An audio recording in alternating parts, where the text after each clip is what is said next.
Hey, sports and dress fans. It's Wednesday night, 8 o'clock. He's Dave. I'm Chuck. I'll never get that right the first time because your picture is really over there on my screen. So um, he's Dave. I'm Chuck. This is Sports and Drafts. Thanks, everyone, for joining us.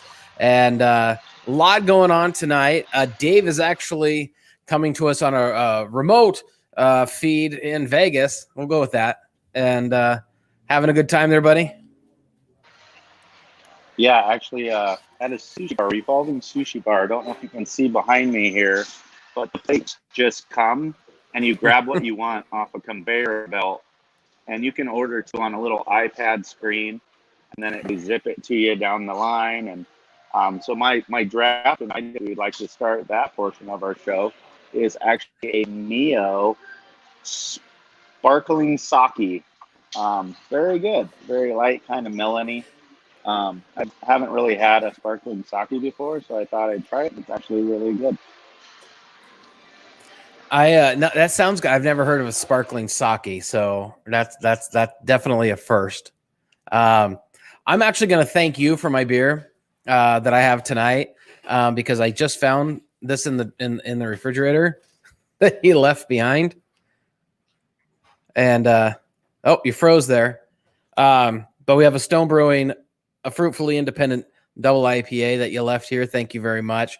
So yeah, so I'm enjoying that. It's got a nice color to it. Very high ABV at 9%. And but no, great. I've already enjoyed one, so good beer. So thank you, Dave, for leaving that here. And happy birthday, America. 4th of July is this week. So yeah, hey, before we go on, just congratulations to the Tampa Bay Lightning. They knocked off the Canadiens tonight to win the Stanley Cup and becoming only the 9th NHL team to repeat. Yeah, so yeah, any comments on that? You're kind of cutting in and out, and now you just cut out. So, Back. Yeah, I'm having it's with Vegas, but every time I try to get on this show in Vegas, it doesn't work. I don't know. Hopefully, I can make it through the whole show, but it may not happen. I don't know what's happening. But yeah, I mean, good for the Lightning. This is their second time in a row. I believe they won it last year. So, I mean, anytime you have a back-to-back champion, that's pretty amazing in any sport. yeah. Oh, what did I do to my screen? I just blew everything up. Yeah, no, good on them. And also, I was going to run through some of this stuff here. Let me slide over. Luka Doncic gets Slovenia to its first Olympic basketball berth with a win over Lithuania, and Lithuania's I know has been there quite a bit. I was trying to think ahead of the game or the show, and I didn't Google it. Who I knew that played in the NBA from Lithuania is a popular. Was it Turkoglu? From the Sacramento Kings. Played over there. Yeah, That was it. Finally, that name came to my head. Hito Turkoglu. I couldn't remember his first name, so thank you. Oops, but yeah, some. I was just scrolling through, blah blah, and there's some other stuff. Oh, I was gonna let you touch on this one. Yeah, and while I do that, can you shoot the link over to Whitney in a text? I might have to use her phone if this doesn't work. So this was a picture I saw this week, and sitting there is Vladimir Guerrero Sr., and he was an all-star. Back in the day, I grew up with Vladimir Guerrero, baseball cards and stuff, and now his son, Vladimir Guerrero Jr., who's in this picture as a little boy, was now selected for the all-star team this year. So he was just making this post as, being very proud of his son who's followed in his footsteps. And, Junior is the youngest player to ever lead the MLB in all-star voting. So he was one of the leading vote getters. And so just a really cool post, a dad posting about his son who, followed in his footsteps and is having a lot of success. Reminds me a lot of, Ken Griffey Sr. and Craig Griffey Jr., but Vladimir Guerrero Sr. was actually a lot better than Ken Griffey Sr. was. A lot more accolades and statistics and stuff. But I just thought this was a pretty cool post that I saw. Cool. Other thing I had here, get over there. I did not know this. You sent this to me earlier that Bruce Springsteen's daughter, Jessica, is going to be on the U.S. Olympic equestrian team. I had no idea that the boss, had a daughter or that she rode horses, equestrian. Yeah, I didn't know about this until I saw it either. I had no idea. I mean, I watch a lot of sports, man. Equestrian's not one I've ever really followed. It's one of the few that I don't know about. But yeah, I just thought that was pretty cool. The boss got a kid in the Olympics. Just because of that, because her dad is, I'm probably gonna check it out and see at least research how she does once it starts and everything. Yeah, no, that's really cool. One of the things I didn't pull up a graphic for it, but I watched. I watched highlights today of the United States archery team knocking off, I believe it was France, to qualify for the Olympics. So, and these guys were shooting the lights out. I mean, France didn't score at all on the U.S. team, and the three guys that were up there. So, I like archery. We've all done archery and competitive archery in the past. So, yeah, no, it's good stuff. And this guy, this is quite the big deal, I think. I mean, it's something, that we haven't seen before. Here I go again. I'm making the wrong screen bigger. Shohei Ohtani. I don't know if I said his first name right, though. But, yeah, first MLB player to be voted into the All-Star game as a hitter and a pitcher, both. So this guy's changing the game of baseball, yeah? I mean, for sure. We haven't seen this since Babe Ruth, and he's even better than Babe Ruth, I would say. Just because, I read a lot of articles earlier where, a lot of people were trying to make the argument, Babe Ruth played in an era where they only threw 70 miles an hour and there wasn't a lot of competition and this and that. And, and then people were fighting for Babe Ruth that, he would still be able to play in this generation. But we've never seen anybody like this guy before. I mean, not even close. He's leading the majors in home runs, and he's pitching and has I think a mid 3 point something ERA. Going to be an all-star playing both pitcher and hitter. I mean, I'm trying to think of what I could compare it to. Maybe it'd be like Deion Sanders or Bo Jackson, like Deion playing wide receiver and cornerback. Like in football, or like a two-way player, in the pros, maybe in football. I don't know. It's really hard to figure out how do you even compare this with the other sport doing what he is. Yeah, no, I'm with you on that. This is it's going to be fun as the season goes on to continue watching him. I saw you join. Hey, Whitney, I see Whitney's eyes in over here. I haven't added it to the screen yet. Oh, Dave dropped, so I'm going to add this other one. Yeah, he dropped one, so I'll add this other one here. Let's see if we can get them back. So yeah, I mean that's all awesome stuff, and now obviously, can you hear me all right? Where's the AirPods? All right, so I'll let them get that together. And but no, last night, hopefully all of you had probably the biggest thing going on other than the NHL, the Stanley Cup. It was the NBA Finals, Game 1 between Phoenix Suns and Milwaukee. And so I'm just going to mute you for a sec there, Dave, while you get that figured out. When I see your picture come on, I'll unmute you. Hey, so yeah, no, I mean, what a big game last night. Both of these teams, I thought, really came out showing that they were ready. They deserved to be in the finals. I think both of them, really had a lot going on early. They were hitting shots. I was kind of honestly, I was kind of worried when I heard pregame that Giannis was going to be playing, and that kind of I was like, oh, that could be. I was kind of hoping he'd have to rehab for another game or two, at least until they went to Milwaukee. But he played, and he had 20 points and I think 17 rebounds or 15 rebounds, something like that. And I'm just getting back to my stats over here, but yeah, 17 rebounds, 20 points, and 4 assists. And you know, I really think that Phoenix kept Giannis first game back in check. Hopefully they can continue doing it. I think a game momentum changer for him is when he picked up an offensive foul, because already a couple of times before that he dropped a shoulder in to get the space to put the ball up. And but realistically, you know what? I think that this finals, if Phoenix wins the finals, I mean, this is all going to be about Chris Paul and what he does in the finals. I mean, Booker is going to be like a phenomenal player in the NBA.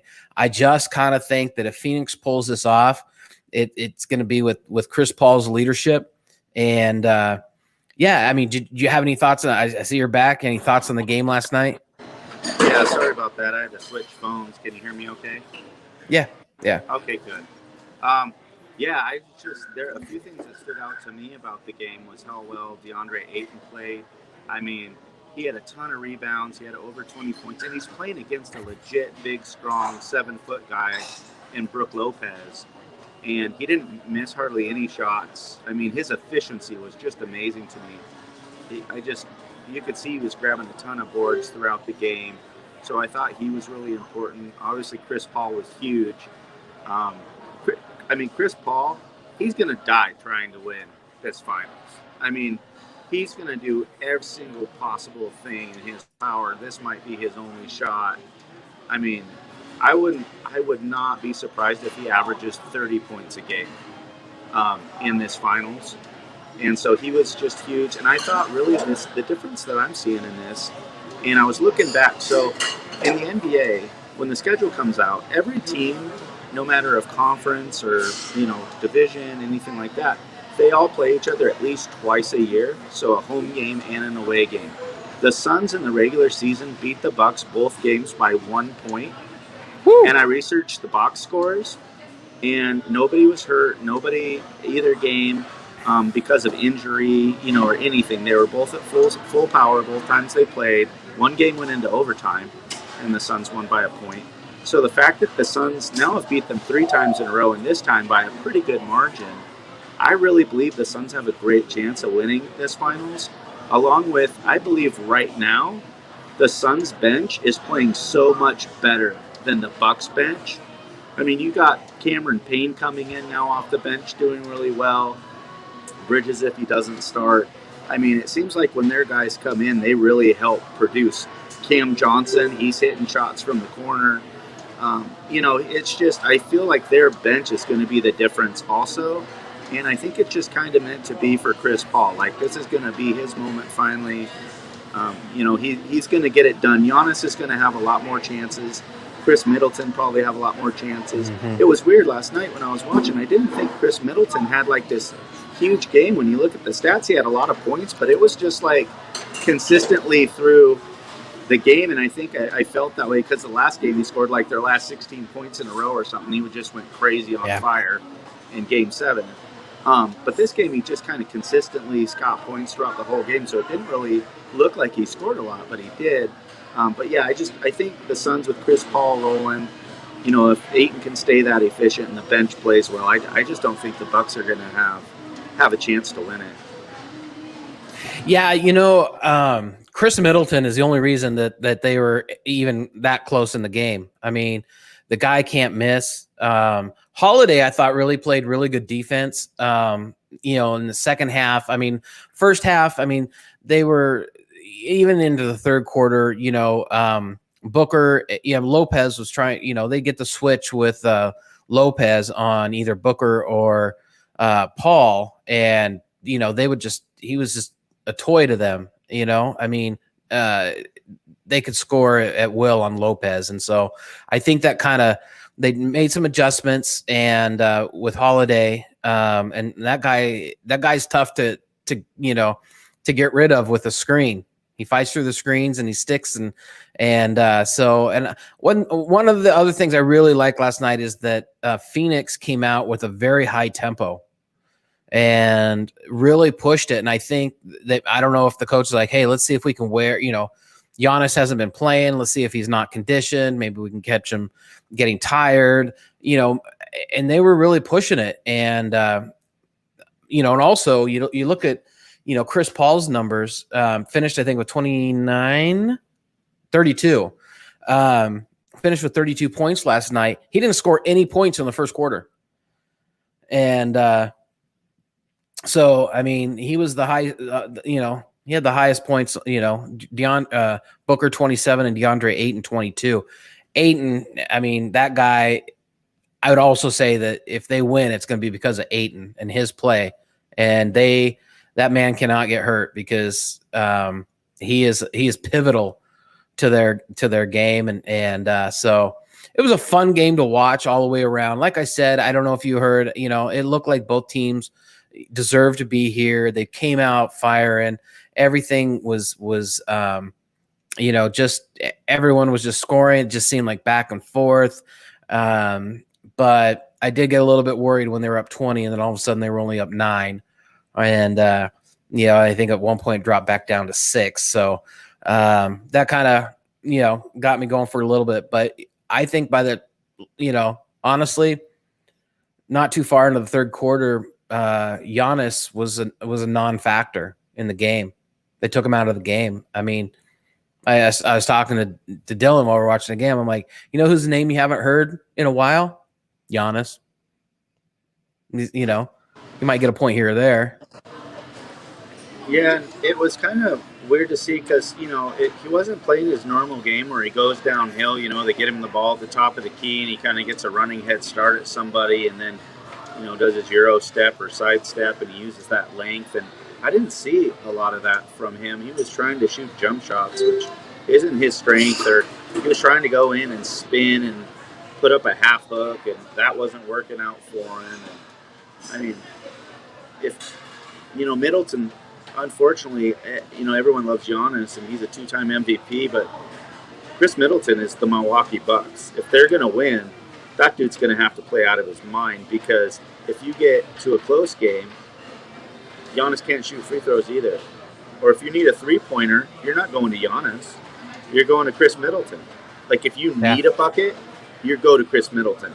You don't go to Giannis. So, we'll have to see how that plays. And then, I totally agree with you with Ayton. And it'll be interesting to see. He's young. He's only 22. And, Saric went out with an injury, and I don't know if he'll be back, but that's another one of their kind of bigs. So who's going to step up and take more minutes now that Saric is out? Will Ayton play more minutes? Will Crowder play a bigger role as a 4, and play more minutes? So that'll be kind of interesting to watch. Well, you look at Crowder too. He only had a free throw last night, I think. And he ruined the perfect free throw night.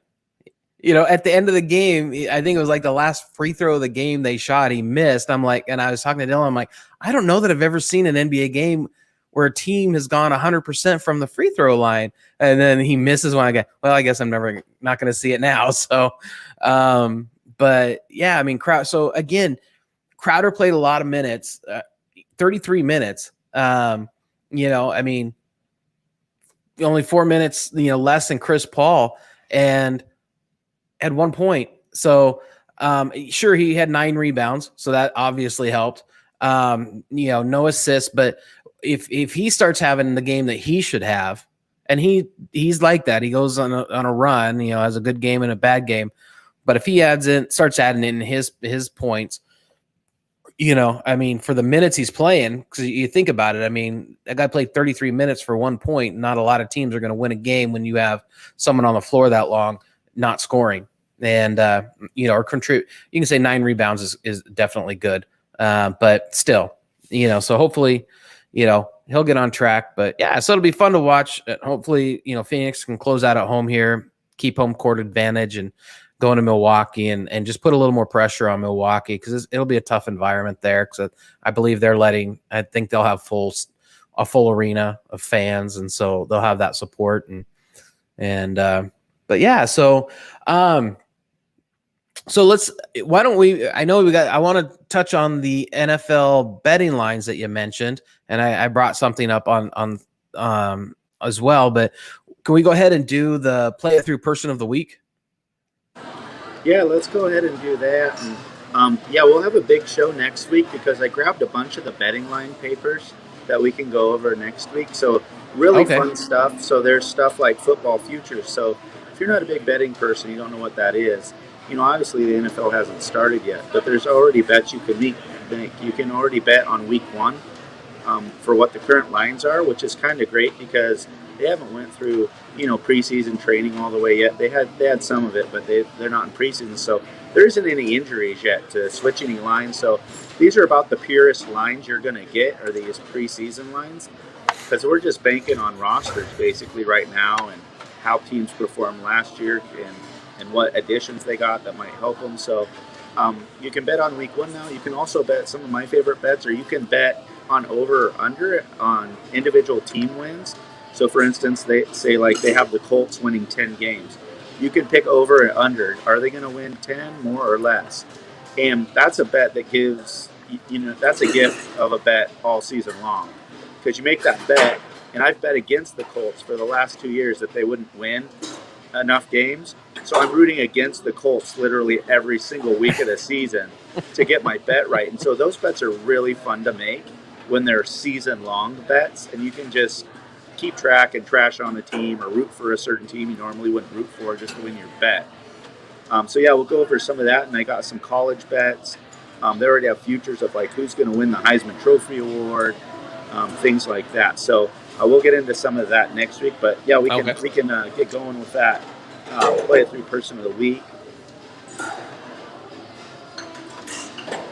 Alrighty, it's so all you. Sorry, go ahead. The play it through person of the week is Gwen Goldman. So she is a longtime Yankees fan, 70 years old, and when she was a 10-year-old little girl, she wanted to be a ball boy. They have honorary ball boys and kids they hired back then to come be the bat boy and stuff like that. Well, back then, 60 years ago, the Yankees at that time did not allow girls to be bat boys. So she never got to do it. She wrote to the team when she was 10, and unfortunately, she wasn't able to do it. So one of her family members actually emailed or sent some sort of email around that finally got to the Yankees executive, the head executive there. Brian Cashman, the general manager. I think it was maybe, who was it? From her daughter. So from Gwen's daughter, Abby, she sent it to the team, and Brian Cashman saw it and said, we hate that this was the past and this is the future, and we want to make this dream for you. So they had her not only come and be a Batgirl for the team, they also had her throughout the first pitch. They did a lot for her. They did a lot for her at the stadium, full tour. She's down on the field.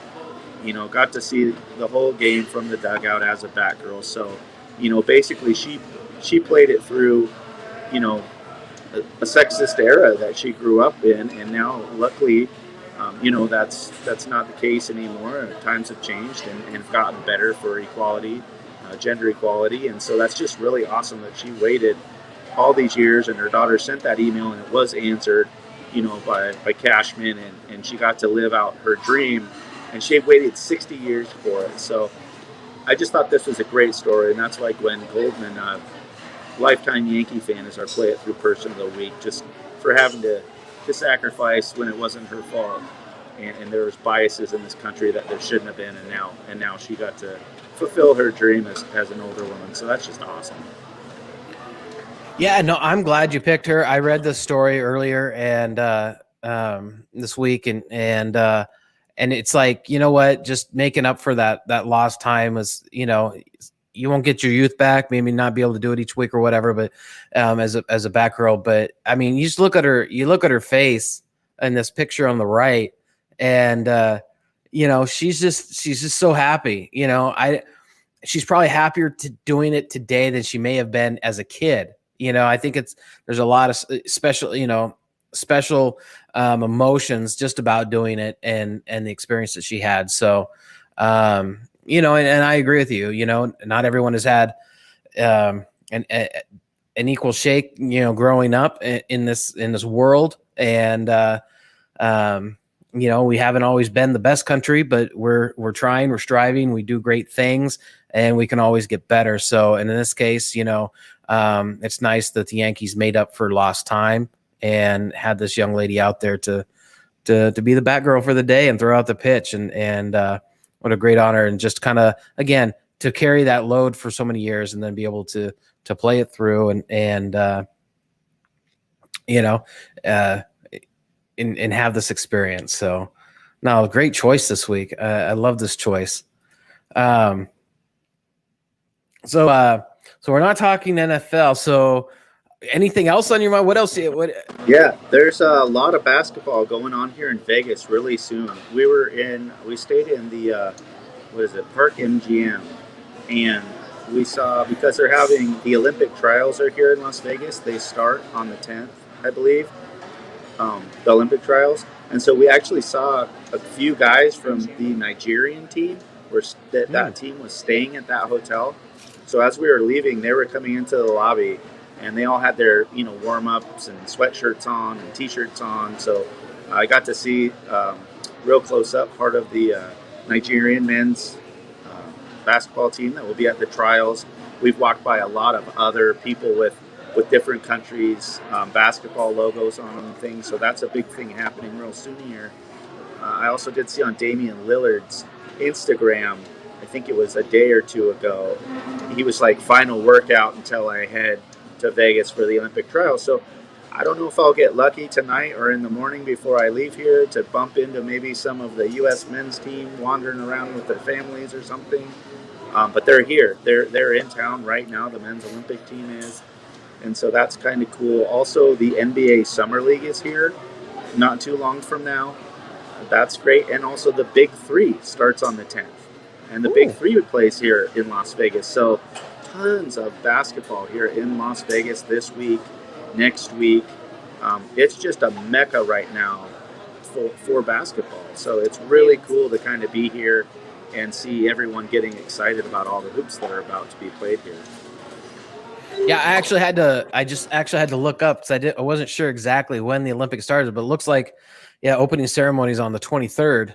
So, kind of our next show or two, we're going to have to start looking at some of the Olympic matchups and talking about what we need to be watching, come the end of July, in the first week of August.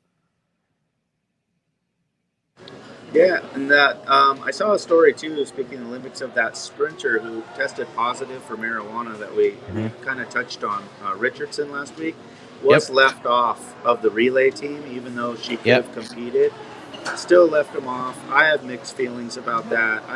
I feel bad for her. I mean, because I watched the trials because it was at Hayward Field in Eugene, and so I love watching it because I've been at that field, and of course I went to University of Oregon for a year.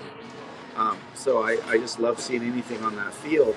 But I mean, she smoked the competition. I mean, we're talking, she may have easily got a medal.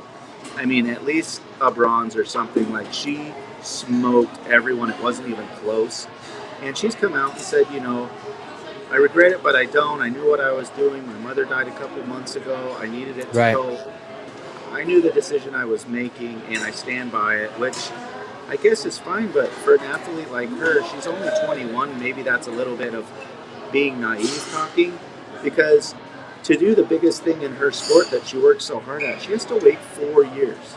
It's not like she's got next season or whatever. I mean, there'll be other races, but not Olympics.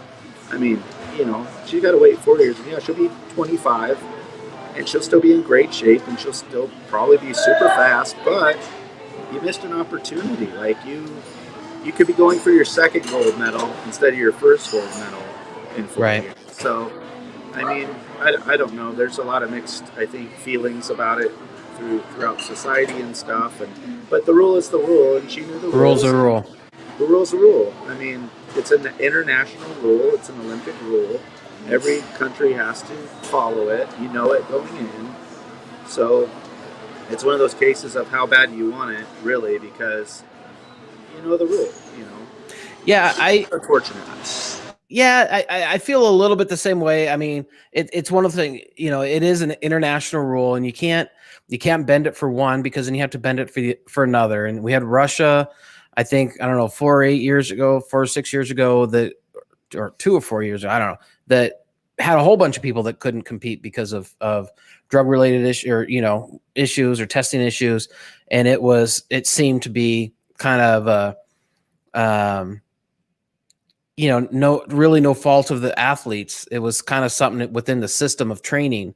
And, but still the rule's a rule. I mean, it's not that the athletes intentionally did anything wrong, but the rule's a rule. And I think she's had the best attitude about it. And I do feel for her and what she's going through. And I know, United States, everyone is kind of, states are opening up to marijuana and making it legal. And honestly, I mean, I don't smoke marijuana, but it's, somebody, I kind of do see it as more of just a recreational thing, like drinking, beer or alcohol or whatever. But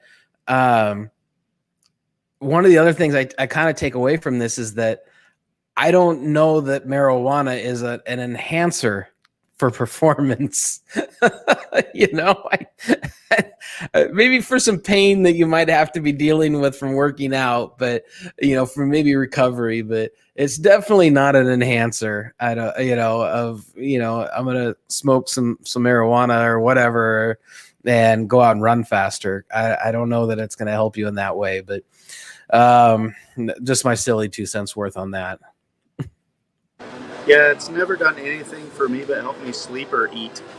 And I don't think those are real. I mean, maybe sleep is an enhancement, but it's a sleep aid. But I don't, anytime I've ever done it, I didn't feel like sprinting. I'll tell you that much. That was the last thing on my mind, was trying to run a 100-yard dash. Right. So, yeah, I just, it can help you heal, and it can definitely help your anxiety. There's a lot more people that take maybe even say something that's half CBD, which really helps anxiety, and some it's half CBD and half THC, which is found in marijuana. There's a lot of people that do that to help them sleep or help their anxiety or things like that. And I think in the years to come, and this may be a groundbreaking thing that really helps people change their mind about it. Olympic committees, the NFL has already changed their rules on it. MLB, National Hockey League has already changed their rules on it, where guys aren't getting suspended for it anymore. Because it's legal. I mean, it's legal in California. How many sports teams are in California? It's legal. It's legal in Colorado. It's legal in Washington. And a lot of states are legalizing it. So they just legalized it here in Arizona. I would rather have someone smoke a little bit of that and run than could you imagine her drinking, I don't know, 3 bottles of wine and then trying to sprint around? I mean, alcohol's legal, and it messes you up way more where you wouldn't be able to perform. I mean, and it's not an enhancer. I don't feel like marijuana is any type of an enhancer, just like alcohol is not an enhancer. Right. So, yeah, maybe it will make people open their eyes, and maybe some rules will get changed in the future. I think a lot of the world's progressing about that cannabis use. So we'll see. Yeah, we'll see. So, yeah, I think we'll have a lot of things to talk about with the Olympics coming up. I mean, I've probably got a soapbox item or two to get up on that we've seen the news and just kind of, our views on things. And so, it'll be a great discussion. So, with that, I'd say enjoy tonight, your last night in Vegas? Yeah, tonight's the last night. We'll leave in the morning. We actually had this really great dinner planned, and we got to our spot. That's why I was a little frazzled at the start of the show, because the power was out in the whole plaza when we got there. Oh, really? And they didn't know when it was going to be turned on. And so there was a guy outside, apologizing. I mean, it's a very nice restaurant where you have to make reservations. I mean, we made a reservation 2 weeks out. And they was like, I'm really sorry, gave us a card and said, if you ever come back, let us know. Give them this card. We'll do something really nice for you. We don't know when the power is going to be back on, and we haven't got an answer from the city. So we had to just quickly find another place to eat in Chinatown. And so we found this really cool, I'd never been to one of these. So I'd never been to a revolving sushi place where it just comes around and you grab what you want. Yeah. You pay per plate, and then you win a little prize after 15. So I won a little eyeglasses cleaner with the name of the restaurant and a Hello Kitty on it. And so I'll have this in my my glasses case now and remember this delicious dinner I had with my wife. It was good. That's funny. Yeah. Before we go, I got a funny story. I went, Phoenix. I could tell that Phoenix, Arizona, the city of Phoenix, had zero confidence in the Phoenix Suns making the playoffs this year because, I went down this morning and shot that intro in front of Phoenix Sun Stadium. Downtown Phoenix is literally torn up with construction. Every street for like 3 blocks around the stadium is only like half wide with barriers and holes and construction and buildings being constructed and revamped and all. I mean, downtown Phoenix was tore up. I had to circle the stadium like 3 times to kind of find a place to park and get through barriers and stuff. But I'm like, you know what? Yeah, Phoenix obviously did not really have a lot of confidence in the Suns making the playoffs this year. Otherwise, they might have rescheduled their construction, projects. But I just thought that was kind of funny, just kind of walk around because where I filmed, it was just, in front of me, it was just nothing but barriers and stuff, construction barriers. But no, I had a good time down there this morning. Yeah, I sent you that picture. There was like the ABC van, and while I was there doing my bit for our intro, there were 2 other news agencies or whatever doing interviews, with their high end equipment, and then behind the stadium, all of the the broadcast trailers and everything were sitting behind the stadium on the street. So. But no, as a nice thing, I also saw that right across the street, I didn't know this because I've never been downtown Phoenix, to be honest. And I've lived here almost a year. Right across the street from Phoenix Sun Stadium is Chase Field, Diamondbacks. Literally right across the street is Chase Field. And I didn't know it was like also an opening, roof.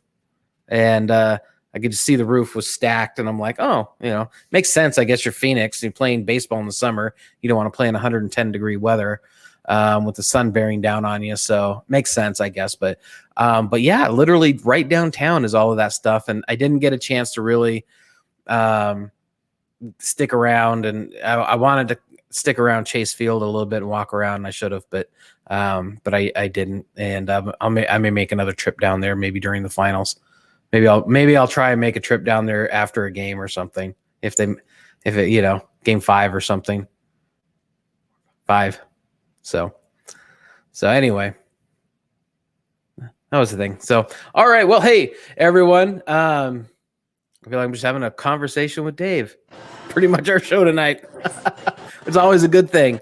So, with that, hopefully we'll see you back in your own home studio next week, and enjoy the last night in Vegas. We always loved going there for the 4th of July. I know it's hot as heck, but it's still a fun place to be. And so, hey, thanks for getting on tonight and sharing your wisdom. And we'll see you and all of our tuning friends next Wednesday, 8:00 on the West Coast. For Sports and Drafts. Good night, everyone. Cheers.